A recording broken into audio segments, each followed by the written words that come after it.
တရားထုတ်ရှင်တင့်ညာတန်ကြီးလာတယ်ဘောထားတွေဥတီချက်တွေမှန်ကန်လာတယ်မိတ်ဆွေကောင်းတွေပေါ်လာတယ်ကျောင်းရင်ဘက်ထမှာကိုပဲကောင်းတဲ့လူကကိုယ်နဲ့မိတ်ဆွေဖြစ်လာတွေ့ရဆုတဲ့သဘောရှိတယ်နော်ကိုကတင်းကြီးအေးချမ်းတဲ့ယူသားတယ်မြတ်တာတယ်ဆိုရင်အဲ့ဒီလိုတင်းကြီးနဲ့အေးချမ်းတဲ့ယူသားတဲ့လူတွေပဲမိတ်ဆွေကိုဖြစ်တယ်အဲ့လိုကလည်းကိုယ်ကိုတော့ခင်ကျင်တယ်ပေါင်းကျင်တယ်တတ်သဘာဝကြီးမတွေ့ရင်တရှိပေါင်းလို့မရဘူးကွဲသွားတာဆိုတော့ဘဝကိုလည်းပဲရေရှည်ကိုကမှန်းနေတယ်ခုခေတ်ငယ်လေးတွေမှာမြန်မြန်ကြီးပွားနေတဲ့စိတ်ကသိအားကြီးလုံးတယ်လို့ထင်တယ်ပြောလည်းပဲစိတ်ကလည်းမြန်မြန်ကြီးပွားနေတာတကယ်လို့ကိုယ်ကကြောက်ကြောက်ချင်းမလွယ်လားမလွယ်လို့လည်းပဲ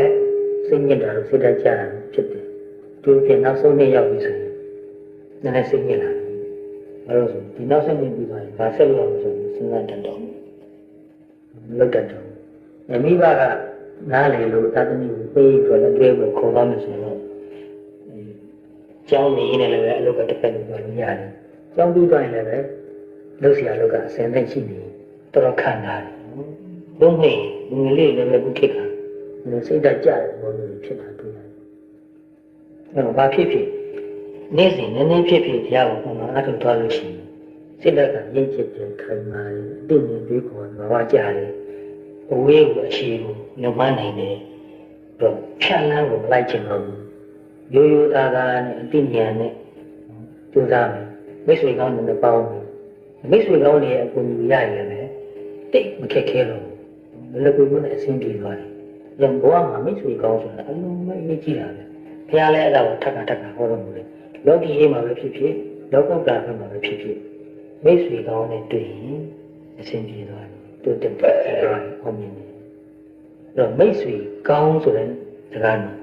အဲ့ဒီမိတ်ဆွေနောက်ကကောင်းဆိုတာလေးကသိရေးကလျာဏမိတ္တာဆိုတာ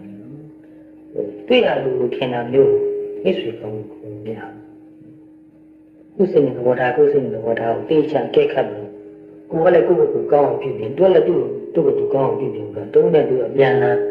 လေးလေးစားစားပုံမှန်လေးလေးရုံကြည်ကြည်ဆက်ဆံနိုင်မှတူကျိုးတူတကယ်လို့လားမှမိတ်ဆွေကောင်းဖြစ်တယ်။ဒါစိတ်ကောင်းဖြစ်လို့ဆိုတာကကိုယ်ကိုယ်တိုင်ကတည်ငြိမ်သူအေးချမ်းတဲ့သူသဘောထားရင်းမြစ်တဲ့သူအများကျိုးကိုမထိခိုက်အောင်နဲ့နာအောင်အများကြီးရှိအောင်ဘာလဲရှင်တဲ့စိတ်ရှိတဲ့သူဖြစ်မှာမရဘူးတယောက်ကိုတယောက်ပေါင်းပြီးအခွင့်အရေးယူမယ်ဆိုရင်မိတ်ဆွေကောင်းဖြစ်နေတော့ဒီရွယ်တွေကမိတ်ဆွေကောင်းရှာမှာဒီပုံကငယ်လေးတွေကမိတ်ဆွေခင်တတ်တယ်ဟိုစကားတော့တိတ်များများတော့ပြောလို့ရှိရင်တော့မိတ်ဆွေတော့အတန်ခင်တယ်ဒါကြောင့်အခုထိလည်းပဲငယ်တွေကကျောင်းတူနေခဲ့တဲ့ကျောင်းတွေပဲမိတ်ဆွေတွေကခဏခဏပြန်တွေ့တယ်သူတို့လည်းတွေ့ကြတယ်တွေ့ရရင်လည်းအင်မတန်ဝန်သာအားရရှိတယ်တစ်သက်လုံးချစ်ခင်လေးစားတဲ့မိတ်ဆွေဖြစ်သွားတာပဲကိုကလည်းငယ်လေးတွေကအတတ်နိုင်ဆုံးပေါ့လေမသိတော့တာမမှန်ကန်တာမျိုးသားတာဒီဘာတစ်ခဲမကိစ္စမျိုးကြီးမလုပ်ခဲ့ဘူးတန်လည်းအများကြီးရှိတဲ့ကိစ္စငယ်လေးတွေကိစ္စတွေငယ်လေးတွေကကိုကြီးဆောင်ရပေးခဲ့တာဆိုတော့သူတို့ပြန်တွေ့ရင်လည်းပြောပါတယ်ဟိုတနေ့ကလည်းမိတ်ဆွေကြားရောက်လာမှာဒီလိုငယ်တော့ကလည်းပဲအရှင်ဘုရားဆရာကြီးအများကြီးဖတ်တော်ပြီးတော့စာကောင်းတွေတော့ဖတ်အောင်တိုက်တွန်းခဲ့လို့ဒီမစောက်ကလူကောင်းနေဆိုတာလေနားလည်းနားတယ်ဝယ်ဖို့စုဆောင်ဖို့လည်းပဲတိုက်တွန်းခဲ့တယ်ပြောခဲ့မှုပါနေတာထင်တယ်ပတ်သက်လို့နည်းနည်းပါးမသိတော့တာတွေပါလေလုပ်ခဲ့ရင်လည်းပဲကိုယ့်ကိုယ်လေးစားမှုရှိဖို့ထင်သိမှုဆိုတာလေဆွေးနွေးခဲ့မှုပါလေအဲ့ဒါလည်းဖတ်မိပါတယ်အခုလည်းပဲလိုအပ်တာရှိရင်ကြံဉာဏ်ပေးပါလို့ပြောပါတယ်နော်အဲ့တော့တက်လုံးခင်လေးစားတဲ့မိတ်ဆွေဖြစ်သွားတာသိဝန်တာလည်းကောင်းတယ်မိတ်ဆွေမရှိရင်ဘဝတော့ချော့တူအခုဒီကကြီးတို့အယတနာတွေတရားဝင်လုပ်တယ်ဆိုတော့ဒီကြောင့်လည်းဒီဘုံဘုံရှင်ကလည်းပြောပါတယ်နော်ယတနာဆိုတော့ဘာဖြစ်လို့ယတနာခေါ်တာ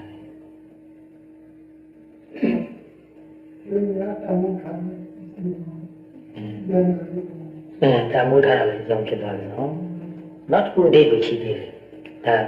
ယတနာဆိုတာပါဠိစကားနော်ရတနာပါဠိကတော့ရဘူးရလို့ထွက်တာနော်ဒါကြောင့်ယတနာတို့လို့အကန်ထွက်တာကမမာသံဖြစ်သွားတာနော်ပါဠိတန်ဆိုတော့ရတနာ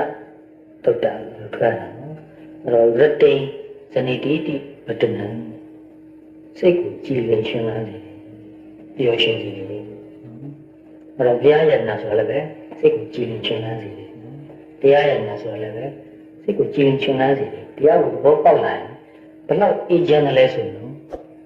ဥပမာတစ်ခုဒီဘုံကိုယ်တိုင်လုပ်ခဲ့တာလေးပြောရမယ်ဆိုရင်ဒီဘုံနေတဲ့အခန်းလေးမှာဒီလိုထိုင်နေနေရတဲ့မျက်နှာချင်းဆိုင်တက်လို့နိုင်ရမှာအင်္ဂလိပ်လိုတော့ peace လို့ရေးထားတာပါဠိလိုတော့တန်တိလို့ရေးထားတယ်တန်တိဆိုတာပါရဲ့နာငယ်နဲ့တောင်းလို့လုံးကြီးတယ်တန်တိအဲ့တန်တိဆိုတဲ့အဓိပ္ပာယ်ကမှတော့ peace ပါပဲအဲ့ဒီစလုံးလေးကိုစိတ်ထဲကမျက်စိရမြင်လိုက်လို့စိတ်ကအာရုံပြုတ်တယ်ငြင်းချမ်းမှုဆိုတာလေးဒါလေးအာရုံပြုလိုက်တယ်စိတ်ကငြင်းချမ်းဘောအလေးချင်းလို့ထိုင်အင်တန်လွယ်တယ်အင်တန်မြန်တယ်ဘယ်အာရုံဖြစ်ဘူးဘုရားဆိုတဲ့လူပဲဘုရားကအာရုံပြုပါများတယ်ခါဘုရားမှာလောဘကင်းနေဒေါသကင်းနေမောဟကင်းနေမာနကင်းနေဣဒ္ဓမစေယကင်းနေနော်ပုရိသကပု္ပ္ပစာကင်းနေဝိသေကိစ္စတွေကင်းနေထိနာမိတာတွေကင်းနေဘုရားစိတ်ကဘယ်လောက်ကြည်လင်ရနေမလဲအဲ့လိုအာရုံပြုတာကိုယ်ကိုယ်တိုင်တရားထုတ်လို့တခါတလေဒါတွေကင်းတဲ့ခါရှိတယ်နော်လောဘဒေါသလည်းကင်းနေတယ်မောဟလည်းကင်းနေတယ်တတိကရှိနေတယ်သမာဓိကလည်းကောင်းနေတယ်အဲ့လိုပဲအဲ့ဒီချိန်မှာမာနလည်းကင်းတယ်ပုရိသကပု္ပ္ပစာလည်းကင်းတယ်ဝိသေကိစ္စလည်းကင်းတယ်ထိနာမိတာလည်းကင်းတယ်အင်တန်ကြည်လင်စိတ်ကတောက်ပြောင်းပြီးအချမ်းနေတာအဲ့လိုခါမျိုးမှာဘုရားကိုမြင်ပြလိုက်ရင်တော်တော်စိတ်ထဲမှာကြည်လင်ချမ်းသာတယ်ဘုရားရဲ့စိတ်ကဘယ်လောက်ကြည်လင်တန့်ရှင်းအေးချမ်းနေလဲဆိုတာနည်းနည်းလေးမှန်းလို့ရသွားတယ်။မာတော်မှဒီလောက်တတိပမာဏီဒီလောက်တုံသိမ့်တော့အပညာပညာလေးနဲ့စိတ်တလောက်အေးချမ်းနေဆိုရင်ဘုရားရဲ့တတိပမာဏီပညာဆိုတာမှန်းစားလို့မရနိုင်ဘူး။ဘယ်လောက်ကြောင်တန့်ရှင်းကြည်လင်တောက်ပြောင်းလို့အေးချမ်းနေလဲမှန်းလို့ရသွားတယ်။အဲ့လိုအာရုံပြုတဲ့အချိန်ကများလာတဲ့ခါကျတော့နောက်ကြားတဲ့ခါမှာအဲ့လိုစဉ်းစားနေကြတော့မလို့တော့ဘုရားပိုင်တယ်ဘုရားအေးချမ်းမှုစိတ်ကမှန်းမိတော့ကိုယ်စိတ်ကတခါတော့အေးလာအကျင့်ရတော့လို့ဖြစ်နော်စိတ်ကဘုရားဘလောက်ပဲအာရုံပြုလိုက်ရနော်တခါလေလို့ဘုရားလို့အာရုံပြုလိုက်ရင်စိတ်နဲ့ဖြင်းနေထားတယ်ဘုရားပြတင်ထားတယ်အဲ့တော့စိတ်ကသူအာယုံရဲ့သဘောကိုလည်းဖြစ်တယ်နော်အာယုံကဒီအေးချမ်းတယ်ကိုယ်ကလည်းနည်းနည်းကြည်လေးအေးချမ်းရင်မှန်းစားလို့ရပါတယ် match ဖြစ်တာနော်အာယုံနဲ့စိတ်နဲ့ match ဖြစ်မှာအာယုံရဲ့သဘောကိုယူလို့ရတယ် match မဖြစ်ယူလို့ရအောင်နော်ဒါကြောင့်ဘုရားဆိုတာတကယ်သိချင်တယ်တရားရံထုတ်တယ်ကိုယ်စိတ်ကအဲ့လိုလောဘဒေါသမောဟမာနအင်္ဂါမစ္စရိယဩဒိသပုဂ္ဂုစတိနာမိတာဝိသိကိစ္စဆိုတဲ့ဒီပူလောင်တဲ့သဘောမျိုးခဏလေးဖြစ်ဖြစ်ကင်းသွားတဲ့ခါမှာဒီလိုကင်းနေတဲ့အတွက်ကြောင့်ဘလောက်ချမ်းသာတယ်ဘလောက်အေးချမ်းတယ်ဆိုတော့ကိုယ်တိုင်သိရတယ်။မှန်းဆရတယ်ဟုတ်တော့ဘူး။အဲ့ဒီချမ်းသာလောကီချမ်းသာဘာနဲ့မှနိုင်ချင်မရဘူး။ပစ္စည်းဥစ္စာကြောင့်ချမ်းသာတယ်ဆိုတာအဲ့ဒီစိတ်ချမ်းသာမှုနဲ့ချင်းပြီးတဲ့ခါမှာဘယ်လုံးမှနိုင်လို့မရဘူးနော်။စိတ်နဲ့မိသွေးနဲ့ပေါ်လို့ပြောနေတာပဲ။စိတ်နဲ့မိသွေးဆိုလို့သူတို့ကအခြေခံတော့တူတူပဲနော် graphite ကလည်းကာမွန်နော်စိတ်ကလည်းကာမွန်မဲ့နော်ဒါပေမဲ့တောက်ပြောင်းမှုရှင်ဘယ်လောက်ကွာနေလဲကြည့်အင်တန်ကွာတယ်နော်ဒီအဲ့လိုပဲလူလူချင်းလည်းဒီလိုပဲတူဘူးနော်စိတ်ကိုအဲ့လိုလက်ကျင့်ထားတဲ့လူပဲစိတ်ကစိတ်လိုပါအင်တန်တောက်ပြောင်းဒါကြောင့်နေ့စဉ်တရားကိုနည်းနည်းကြိုးစားအားထုတ်ပါအဲ့လိုအားထုတ်ကြလို့ရှိရင်စိတ်ကြည်အေးချမ်းလာတယ်အဲ့လိုအေးချမ်းလာတဲ့ခါကျမှဘုရားတရားဗန္ဓာယန္တာသုံးပါးဆိုတာ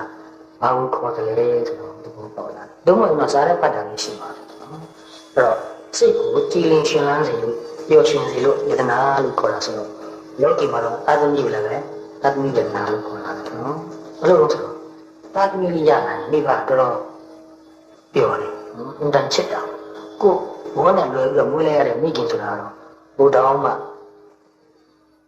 စိတ်ထဲမှာချစ်ခင်တဲ့စိတ်ညံ့နိုးတဲ့စိတ်ဘုံဖြစ်ပါတော့ထို့တူပဲဒီကြောင့်မြတ်နာဆိုတာလည်းပဲသူ့ကိုမြင်လိုက်လို့ရှိရင်သူကအင်တန်ကြည်လင်တောက်ပြောင်တာနော်အော်စရာကောင်းတော့ကြည်လင်တောက်ပြောင်တာသူ့မြင်လို့ရှိရင်စိတ်ကတမျိုးကြည်လင်ချင်လာတယ်စိတ်ဝင်စားဒီဘုံကတော့ကြောင့်မြတ်နာကိုပိုင်ဆိုင်ရတဲ့သဘောတော့မရှိဘူးဒါပေမဲ့စိတ်ဝင်စားမှုလို့ရှိရင် ဒီနှစ်ခုမတူဘူးနော်စိတ်ဝင်စားရတယ်ပိုင်ဆိုင်နေတာလည်းမတူဘူးသူ့ရဲ့ဓာတ်တဘာဝသူ့ရဲ့တိဆောက်ပုံသူ့ရဲ့တောက်ပြောင်မှုဒါစိတ်ဝင်စားတာမန်ကြောက်တုံးကြောက်ခဲလို့မဟုတ်ဘူးဒီကြောက်ကလေးကဘာဖြစ်လို့လက်တော်ကြည်ရင်တောက်ပြောင်နေတာအောင်စရာကောင်းတယ်နော်တော့ပြန်မှာအောင်စရာကောင်းတယ်တို့ပဲနော်မိတ်ဆွေဆိုတာလေယထာလို့ပဲဒီဘုံကတော့ခေါ်ကြပါလေကိုယ်သဘောနဲ့ကိုယ်တော့ဒီတိုင်းပဲခေါ်တာပဲဘယ်သူလက်ခံနေဖြစ်စေလက်မခံနေဖြစ်စေဘုံဘုံအတွက်ကတော့မိတ်ဆွေဆိုတာယထာပဲတနည်းအားဖြင့်ကြည့်နေဆိုရင်တော့မြတ်စွာဘုရားသူ့ကိုယ်တူတော်မှာမိတ်ဆွေလို့အများရဲ့မိတ်ဆွေလို့ဒီလိုခေါ်လို့ခဲ့တာရှိတယ်နော်ငါဘုရားသိဘူးတော့မိတ်ဆွေကောင်းကိုရကြလို့တော်များဆင်းလို့ခေါ်လို့မြောက်ကြတယ်ဘုရားဒီပင်မိတ်ဆွေစဉ်းစားကြရမယ်ကောင်းတယ်နော်ဒါကြောင့်မိတ်ဆွေဆိုတာဟောတနာကိစ္စပေါ့အမတန်ကြီးကျယ်တဲ့တင်းတဲ့ဘုဖြစ်ပါတယ်ဒါမိတ်ဆွေကောင်းဖြစ်ဖို့အလုံးမဲ့ရည်ကြည်ပါလေ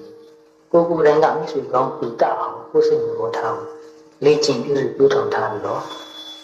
မိတ်ဆွေကောင်းအဖြစ်ဒီများကိုပေးရမှာနော်ဒါကိုယ့်ကိုယ်ပေးတဲ့သဘောဖြစ်တယ်နော်ဒါနဲ့သိရတဲ့ဘာနှမဟာငါကြောင့်စိတ်အေးချမ်းမှုတစ်ခုကိုရတာ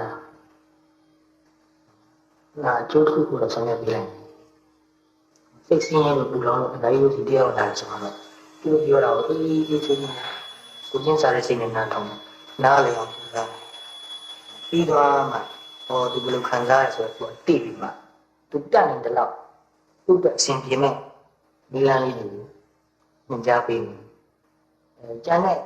ကိစ္စဆိုတော့ဥမာနေထိုင်မကောင်းဆိုရင်လည်းဆေးဝါးလိုရှာပေးပြီးကိုယ်ကလည်းမရှိတော့ဘူးတာတိတ်ကိုကမရှိကောင်းပြီးတာရင်ကိုယ်မှလည်းအဲ့လိုမရှိတော့ဘူးအများကြီးပေါ်လာတယ်မိတ်ဆွေတွေပေါ်လာရင်နင်းထိုင်ရတာကိုယ်အတွက်စိတ်ဓာတ်အားရှိတယ်မိတ်ဆွေကစိတ်ကိုအင်တာအားရှိတယ်ပစ္စည်းဥစ္စာတော့မဟုတ်ဘူးပစ္စည်းဥစ္စာသူ့တော့အားတော့ကိုရပါတယ်နေတဲ့အေးချမ်းချမ်းစားတောင်းနေအောင်စုဆောင်းထားမယ်ဆိုရင်တမျိုးတော့အားကိုရပါတယ်ဒါပေမဲ့မတူဘူးမိတ်ဆွေကောင်းတကယ်ရှိရင်တော့အင်မတန်စိတ်ကအေးချမ်းအင်တာအားကိုရတယ်ပစ္စည်းဆိုတာကိုယ်ပြန်စကားမပြောနဲ့ကိုယ်တော့ကောက်သူကိုရင်းမဆန်နဲ့မိတ်ဆွေဆိုတာကကိုယ်တော့ကောက်ကိုရင်းဆန်နေကိုယ်ပြန်ပြီးဆွေးနွေးနေတယ်ကိုယ်နားလည်နေတယ်လူဆိုတာကိုယ်ကိုနားလည်တဲ့လူရှိဖို့တိတ်အရေးကြီးကိုယ်ကိုနားလည်တဲ့လူရှိရင်အဖော်မဲ့လူဖြစ်တိတ်လုံးလေးဖြစ်တယ်အနားမှာလူတွေဘယ်လောက်များများကိုယ်ကိုနားမလည်လို့ရှိရင်ကိုယ်လုံးလေးဖြစ်နေတာအဖော်မဲ့နေတာနော်ဒါကြောင့်ဟိုတခါတရားလေးကိုခေါ်ပြီးပါအင်္ဂလိပ်လိုတော့ my crowded loneliness ဆိုတော့ဟောတာတူရှိပါတယ်ဒီမှာလိုတော့အထီးကျန်လို့နာမည်ပေးထားတယ်ထင်ပါတယ်နော်အဲ့တော့ကိုယ်နားမှာလူတွေဘယ်လောက်များများကိုယ့်ကိုနားမလည်လို့ရှိကိုယ့်ကိုချင်းမစားနိုင်လို့ရှိကိုယ်ကပေါ်မဲ့နေတာဘာမှနားလည်းမဟုတ်ပါဘူးငါ့ကိုချင်းစားနိုင်မှာမဟုတ်ပါဘူးငါတခုခုပြောလိုက်ရင်ငါ့ကိုတမျိုးထင်မှာပါအတိတ်ကလူမျိုးကောက်မှာပါအဲ့တော့လူဟာကိုကပြောလိုက်ရတော့ကိုယ်အတိတ်ကကောက်လွယ်သွားရင်ပိုးတော်မှစိတ်ညစ်သွားတယ်စိတ်ဆင်းရဲသွားတယ်ပိုးလို့ပြောရင်စိတ်နေသွားတယ်စိတ်ကုန်သွားတယ်နော်အဲ့တော့ကိုယ်ကနားလည်နေတဲ့သူကိုယ်ဘဝမှာရှိလို့အလုံးလုံးကြီးကိုယ်တယောက်မှနားမလဲတော့ဘူးဆိုရင်အဲ့လိုတော့ပုံမဲ့လို့ဖြစ်တော့တယောက်တည်းတွေးစိတ်ထဲရတာတွေးရဘယ်ကမှမပြောတော့ဒါကြတွေးလေလေဘယ်ကမှမပြောလေလေအဲ့လိုဖြစ်လာ